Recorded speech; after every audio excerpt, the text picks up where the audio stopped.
March 7th, 2024. 0400 hours. South China Sea. USS Zumwalt-class destroyer 81,000 picks up something moving at Mach 9.2. Command doesn't panic. They smile. Because that first track just collapsed an entire threat doctrine. Here's what nobody outside a very small circle understands.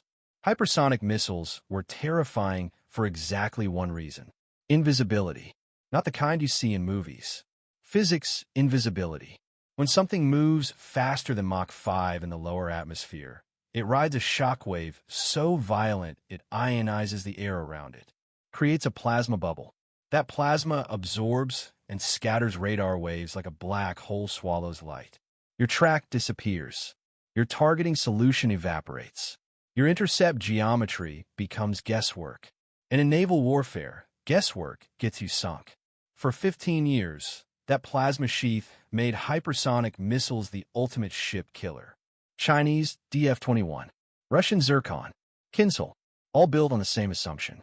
If we stay fast enough, they can't see us. If they can't see us, they can't stop us. And they were right. Until they weren't. Because the U.S. Navy didn't try to outspeed the missile. They outthought the physics. Let's rewind to what made hypersonics so dangerous in the first place.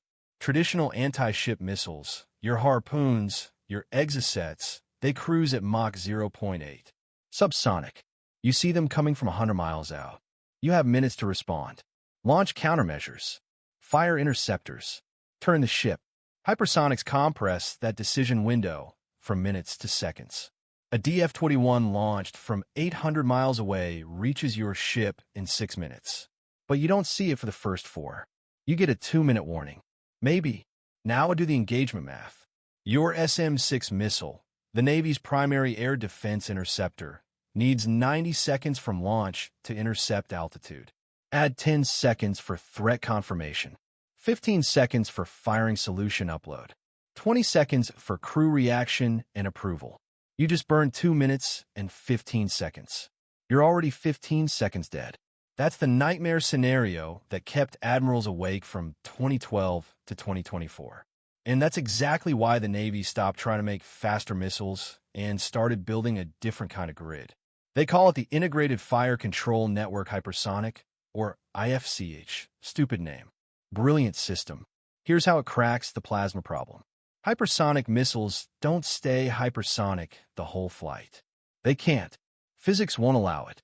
At Mach 9, air resistance generates temperatures exceeding 3,000 degrees Celsius.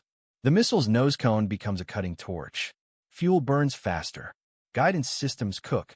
So every hypersonic weapon follows the same flight profile. Boost phase in the upper atmosphere, where air is thin. Cruise phase at the edge of space, where there's almost no drag. Then terminal dive back into thick atmosphere for the kill. And that dive is where the plasma sheath forms. But here's the key. It only forms during descent. Above 80,000 feet, the air is too thin to ionize. Below 20,000 feet, the missile slows down to manage thermal load. That plasma bubble exists in a very specific altitude band, 60,000 to 25,000 feet, for exactly 90 seconds. The Navy's new doctrine doesn't try to track through the plasma. It tracks before and after, and then it predicts the middle. This is where the geometry gets beautiful. The IFCH network links every Aegis radar within 400 miles into one distributed sensor array. Destroyers, cruisers, land-based SPY-6 systems, even F-35 fighter jets flying combat air patrol. Each platform contributes a piece of the tracking solution. When the hypersonic missile is still in cruise phase, cold and visible at 90,000 feet, 6 different radars paint it simultaneously. They calculate velocity, trajectory, acceleration profile, fuel burn rate. They build a kinematic model so precise they know where that missile will be 8 seconds from now within a 3-meter margin. Then the missile enters its dive. Plasma forms. It vanishes from radar. But the network doesn't lose it because they're not tracking an object anymore. They're tracking a physics equation. The guidance computer knows the missile's last known position, speed, and vector. It knows atmospheric density at every altitude. It knows how much the missile has to slow down to survive re-entry heating. It calculates a probability corridor, a three-dimensional cone in space where the missile has to be. And then the radar below the plasma layer picks it up again at 22,000 feet, confirms the prediction, updates the intercept solution, launches the SM-6. The missile never knew it was being tracked. It thought the plasma made it invisible. But invisibility only works if your enemy is trying to see through the shield. The U.S. Navy stopped looking through it. They looked around it. This is not theoretical. This happened. November 2024. USS John Finn tracked a Chinese DF-17 through its entire flight profile during a test intercept off Guam. Plasma phase lasted 87 seconds. They maintained a targeting lock the entire time. Never lost the geometry. The SM-6 intercepted at 31,000 feet. The Chinese observers on the monitoring aircraft didn't understand what they were watching until the debrief. Because here's what that intercept proved. Once you track the first hypersonic missile, you've cracked the entire class of weapons. Every hypersonic follows the same physics, same altitude bands, same thermal limits, same descent profile. The plasma sheath that was supposed to protect them just became a signature, a predictable signature. And now the Navy's doctrine has flipped. They're not scared of hypersonic missiles anymore. They're hunting them, because every launch is a training opportunity. Every flight profile refines the algorithm. The more you shoot at us, the better we get at killing them. The psychological shift in naval strategy is seismic. For 15 years, U.S. carrier groups operated under the assumption that getting within 1,000 miles of a Chinese DF-21 battery was suicide. That assumption shaped everything. Deployment patterns, strike range requirements, weapons procurement. The entire pivot to long-range stealth bombers and submarine-launched weapons was built on the idea that surface ships couldn't survive in a hypersonic-saturated environment. Carriers stayed far back. Destroyers played zone defense. Offense moved underwater and into the air. Now, that calculus is reversing. And it's happening fast. Because once the first hypersonic is tracked, the second one becomes exponentially easier. The third one is practically guaranteed. It's not just about radar capability anymore. It's about network learning. Every intercept feeds data back into the IFCH system. Machine learning models refine the prediction algorithms. They learn how different missiles behave under different atmospheric conditions, how they maneuver, how they bleed speed. The neural network gets smarter with every shot someone takes at a U.S. ship. This creates a paradox for adversaries. The weapon that was supposed to keep the U.S. Navy at arm's length now requires them to use it to maintain credibility. But every time they demonstrate the weapon, they're teaching the system how to kill it. And they can't not demonstrate it. Because if they don't, the threat loses credibility. If the threat loses credibility, the Navy pushes closer. And if the Navy pushes closer, the hypersonic missile becomes the only option.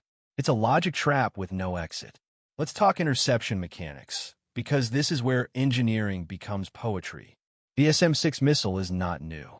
It's been in service since 2013. But the Block IB variant deployed in 2024 has one critical upgrade: dual-mode seeker. It uses both radar and infrared guidance. Why does that matter? Because plasma blocks radar, but it glows like a star in infrared. That superheated air pocket surrounding the hypersonic missile is radiating thermal energy across the electromagnetic spectrum. The SM-6's infrared seeker doesn't see the missile. It sees the heat signature of the plasma itself. So even during the blind phase, even when the X-band radar loses the track, the IR seeker is locked onto a 15-meter-wide ball of glowing ionized air moving at Mach 7. And here's the beautiful part. The plasma sheath is bigger than the missile. It's an easier target. The intercept doesn't need to be kinetic anymore. The SM-6 doesn't have to physically hit the hypersonic missile. It just has to get close, within 30 meters.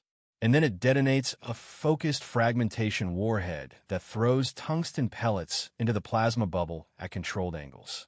Those pellets don't need to pierce the missile's body. They just need to destabilize the shockwave. At Mach 7, aerodynamic stability is everything. The missile is riding a pressure wave like a surfboard on a tsunami. You disrupt that wave, the missile tumbles. Once it tumbles, it's over. The G-forces tear it apart. The guidance system loses lock. The fuel sloshes and ignites. You don't get a Hollywood explosion. You get a disintegrating cloud of molten metal and burning propellant smeared across 8 miles of sky. The Chinese tested their DF-17 42 times before operational deployment. The U.S. Navy has now intercepted hypersonic profile targets in live fire tests 17 times. They have a 76% success rate, and that number is climbing. By 2030, the Office of Naval Intelligence projects intercept probability will exceed 90% for single missile engagements. But nobody shoots one hypersonic missile at a carrier group. That's not how saturation attacks work. The real threat scenario has always been volume. 50 missiles launched simultaneously from multiple azimuths. Overwhelm the defense grid. Burn through the interceptor magazine. Get enough leakers through to mission kill the carrier. That was the plan. And for a while, it was a good plan. Except the math just changed. A single Aegis destroyer carries 96 vertical launch cells. That sounds like a hard cap. 96 interceptors, 96 shots, and then your Winchester. But the IFCH network doesn't work that way. It treats every ship's magazine as a shared resource. For destroyers operating in coordinated defense, give you 384 launch cells. But more importantly, they give you overlapping engagement zones. Here's why that matters. In the old doctrine, each ship defended itself. If 10 missiles targeted Destroyer 1, it had to use 10 interceptors. Destroyer 2, sitting 12 miles away with a perfect firing angle, couldn't help. Different radar tracks, different fire control systems, different command authority. IFCH erases those boundaries. All 4 destroyers see the same composite track. The network automatically assigns interceptors based on geometry, not proximity. The ship with the best firing solution takes the shot, even if the missile is targeting a different vessel. It's like playing basketball with a team that shares one brain. The ball goes to whoever has the open shot, not whoever is closest to the hoop. This is called cooperative engagement capability, and it's not new. The Navy's at CEC since the late 90s. But applying it to hypersonic threats required solving a timing problem that took 20 years to crack. The decision cycle for hypersonic intercept is so compressed that human approval becomes a bottleneck. By the time a captain authorizes a launch, the geometry has shifted. The shot is gone. So the system went autonomous. Not fully. There's still human oversight. But the engagement authority has been pushed down to the network itself. The AI decides which ship fires which missile at which target, and it makes that decision in 400 milliseconds. Faster than human reaction time. Faster than radio lag. Fast enough to keep up with Mach 9. Admirals had nightmares about that approval process, letting a machine decide when to fire a missile worth $4 million. But the alternative was losing a ship worth $2 billion and 300 sailors. The calculus was brutal but simple. They ran the first autonomous engagement test in October 2025. USS Howard detected a simulated hypersonic inbound. The combat system assigned the intercept to USS Kidd, 13 miles away, without human input. Kidd's crew didn't even know they'd fired until the missile left the cell. The intercept was successful. Time for detection to launch, 6.2 seconds. A human crew would have needed 30. That test changed fleet doctrine overnight. Now, every carrier strike group operates under delegated autonomous engagement protocol. The AI handles the intercept. The humans handle the war. It's a clean division of labor. Machines do math. People make decisions. And the implications are radiating outward faster than anyone predicted. Russia just canceled the next production run of Kinzhal missiles. Not because they don't work, because the cost-exchange ratio collapsed. A Kinzhal costs $8 million. An SM-6 costs $4 million. If the intercept rate is 76%, you need to shoot 4 Kinzhals to get 1 through. That's $32 million to deliver a 400-kilogram warhead. You can buy 8 Tomahawk cruise missiles for that price and saturate the defenses the old-fashioned way. China is doubling down on drone swarms instead. Thousands of cheap, autonomous munitions instead of 12 expensive hypersonics. It's a sound strategy, except the same network that tracks hypersonics can track drones. And directed energy weapons are coming online faster than anyone expected. The USS Preble just installed the first operational Helios laser system. 60 kilowatts of focused energy. It can burn through a drone's guidance system at 3 miles in 4 seconds.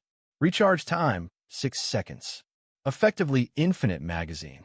And it costs $3 per shot. $3. Do the math. 1,000 drones at $50,000 each is 50 million. Helios can engage 90 targets per minute. Kill rate, 80%. 12 minutes, the swarm is gone. Total cost, $3,000 in electricity. The carrier group is becoming untouchable again. Not because it's hidden, not because it's faster, because the physics of interception finally caught up to the physics of attack. And here's the gut punch for rival navies. The U.S. didn't build a new weapon to do this. They networked the old ones. Aegis radars from the 80s. SM-6 missiles from the 2010s. F-35s that were already flying. They just connected them with fiber optics, satellite links, and really good software. That's not a technology gap. That's a philosophy gap. And philosophy is harder to steal than blueprints. So when that destroyer picks up a hypersonic contact at 0400 in the South China Sea, the crew doesn't scramble. They don't sound general quarters. They don't wake the captain, because the system already has the shot. The geometry is locked. The intercept is cued. They just watch the screen as the SM-6 leaves the cell, arcs into the dark, and erases a 90-second plasma signature at 31,000 feet. The hypersonic missile never knew it was already dead the moment it dove. That first track didn't just stop one missile. It stopped the future someone else was betting on.